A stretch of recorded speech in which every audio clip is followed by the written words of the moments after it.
Hi friends, welcome back. तो बहुत लोगों का कमेंट आ रहा था कि भैया आपके पिछले साल कितने मार्क्स आए। तो आज मैं इसी के बारे में बात करूंगा कि मेरे कितने मार्क्स आए और किस वजह से मेरा सिलेक्शन नहीं हुआ। तो सबसे पहले मैं अपने फर्स्ट अटेम्प्ट का बता देता हूं कि मैं कितने साल से तैयारी कर रहा हूं। तो सबसे पहले मैं 2024 में, जैसे ये टाइम है, सेम यही टाइम था। मतलब उस टाइम पे मुझे पता चला कि सीनेट का कोई एग्ज़ाम भी होता है 2024 में। अब शायद मई का महीना ही था और उसमें फॉर्म भरे जा रहे थे। उसी टाइम मुझे पता चला।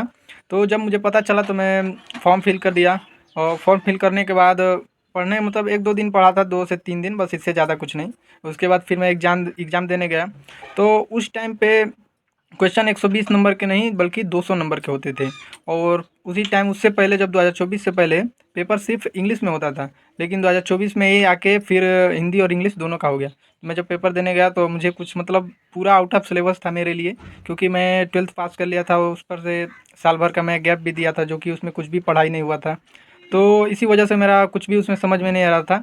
हाँ, जितना तक थोड़ा अपना कॉमन सेंस है उसके हिसाब से मेरे क्वेश्चन सही हुए। तो उस टाइम मेरे 200 में से 75 नंबर आए थे, जो कि यहाँ पे स्क्रीनशॉट में लगा देता हूँ, देख लेना। उसके बाद अब मुझे, मतलब पता चला कि बीजे एजुकेशन एप्लीकेशन के बारे में। तो बीजे एजुकेशन के जब बारे में पता चला तो मैं उस पर वीडियो देखा कि किस तरह से पढ़ाया जाता है। तो मुझे अच्छा लगा। मैं उस टाइम 2024 में बैच ले लिया 2025 के लिए। अब जब 2025 के लिए जब मैं बैच लिया तो वहाँ पे पढ़ाई कर रहा था, लेकिन पढ़ाई भी वहाँ कंटिन्यूसली मैं नहीं कर पाया। तो वहाँ पे शायद मुझे अक्टूबर में या नवंबर में मैं पूरा, मतलब मेरा जितना पढ़ाई था सब बंद हो गया, कुछ घर के काम थे इसलिए। तो पूरा उस समय प्रिपरेशन पूरा का पूरा एकदम बंद था। फिर मैं लास्ट में जब मैं वीडियो स्टार्ट किया, वीडियो मतलब ये यूट्यूब पे ब्लॉग बनाना, जो तो स्टडी ब्लॉग, तो वहाँ पे मैं जब ब्लॉग बनाना शुरू किया शायद लगभग मार्च महीने में, तो उस टाइम फिर 2025 में मैं तैयारी करना फिर से रीस्टार्ट कर दिया। और रीस्टार्ट करने के बाद मेरा, मतलब सिलेबस तो सब कवर हुआ नहीं पूरा अच्छे से, मतलब जितना था थोड़ा जल्दी जल्दी कर दिए। लेकिन वहाँ पे मैं गलती ये किया कि सिर्फ सिलेबस कंप्लीट किया, ना रिवीजन कर रहा था ना ही कुछ भी। मतलब मेरा बस दिमाग में यही था, मुझे बस पूरा का पूरा अपना सिलेबस कंप्लीट करना है। और मुझे इतना नॉलेज नहीं था कि सिर्फ सिलेबस कंप्लीट करने से ही कुछ नहीं होता, उसको रिवीजन करना, प्रैक्टिस सेट करना और मॉक टेस्ट लगाना भी, ये सब इंपॉर्टेंट होते हैं एग्जाम के लिए। तो मुझे ये सब पूरा नॉलेज नहीं था, बट मैं पूरा सिलेबस कंप्लीट किया। आप लोग ब्लॉग में देखेंगे कि मैं शुरू से और इन तक पूरा वीडियो में बताता भी था कि मेरे इतने सारे कंप्लीट हो गए और इतना कंप्लीट कर रहे हैं। मतलब लास्ट तक मैं सिर्फ, जब पेपर के एंड तक भी मैं सिर्फ सिलेबस ही कंप्लीट कर रहा था। और मुझे लग रहा था कि सब ठीक ही है, ना ही प्रैक्टिस। फिर मैं एक बार मॉक टेस्ट दिया तो मॉक टेस्ट में मेरे 58 नंबर आए थे 120 में से। तो मुझे लगा कि चलो एग्ज़ाम में तो आ जाएंगे अच्छे से। और शायद 2 मॉक टेस्ट दिए थे और दोनों मॉक टेस्ट में मेरे, एक में 58, एक में 61 आए थे, ऐसे करके। और फिर जब मैं एग्ज़ाम देने गया उस दिन 21 मई को शायद एग्ज़ाम था 2025 में। तो 21 मई को जब एग्ज़ाम दे के आया तो वहाँ पे, मतलब जब मैं एग्ज़ाम दिया तो वहाँ पे भी मुझे लग रहा था कि 70 नंबर तक आ जाएंगे, ऐसे सोच रहा था। मतलब मुझे लग रहा था कि इतना सही करके आया हूँ।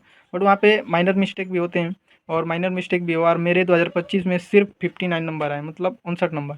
अब रीज़न इसका यही था मेन, कि सबसे पहले मतलब सिलेबस तो कंप्लीट था, इसमें कोई वो नहीं है।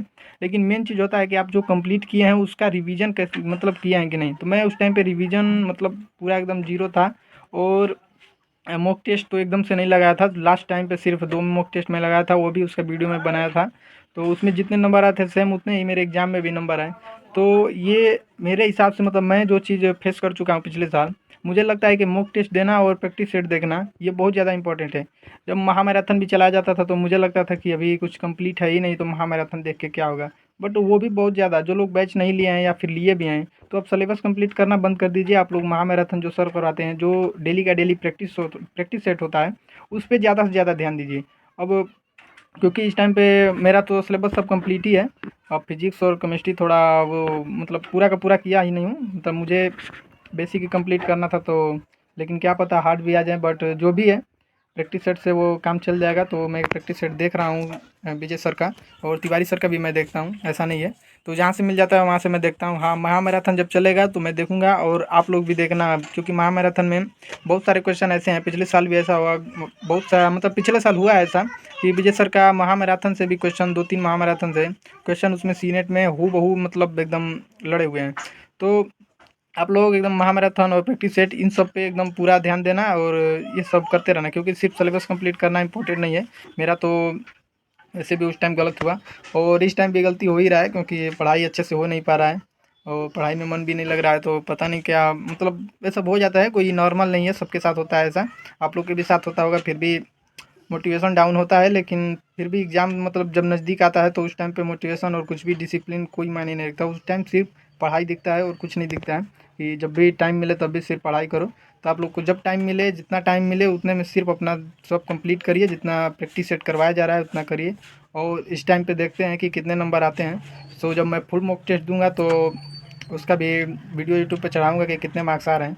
और आप लोग उम्मीद करना कि देखना कि कितने आ रहे हैं मेरे। मुझे तो नहीं लगता है कि ज़्यादा आएंगे, बट कोशिश करेंगे। इस संडे का मैं टेस्ट नहीं दिया हूँ, लेकिन नेक्स्ट संडे टेस्ट ज़रूर दूंगा। और जब टेस्ट दूंगा तो आपको दिखाऊंगा कि मेरे कितने मार्क्स आए हैं। मेरे सीनेट का जो 2025 का रिजल्ट था वो मैं यहाँ पे दिखा दे रहा हूँ। तो ये देख सकते हैं कितने मार्क्स हैं और किसमें कितने आए हैं। तो 2026 का जब पेपर देंगे तो अब उसके बाद आप लोग खुद देख लेना कि कितने मार्क्स आ रहे हैं और कितने नहीं। तो मिलते हैं अब अगले वीडियो में। अगर आप लोग का कोई नया और डाउट होगा तो आप लोग कमेंट करना। हो सके तो उस पर मेरी तरफ से कोई अगर राय होगा, मतलब मेरे तरफ से कुछ सुझाव होगा, तो मैं आप लोग को ज़रूर वीडियो के माध्यम से ज़रूर बताऊंगा। तो मिलते हैं अब अगले वीडियो में। सो अभी के लिए बाय बाय। वीडियो को लाइक करना और सब्सक्राइब भी कर देना।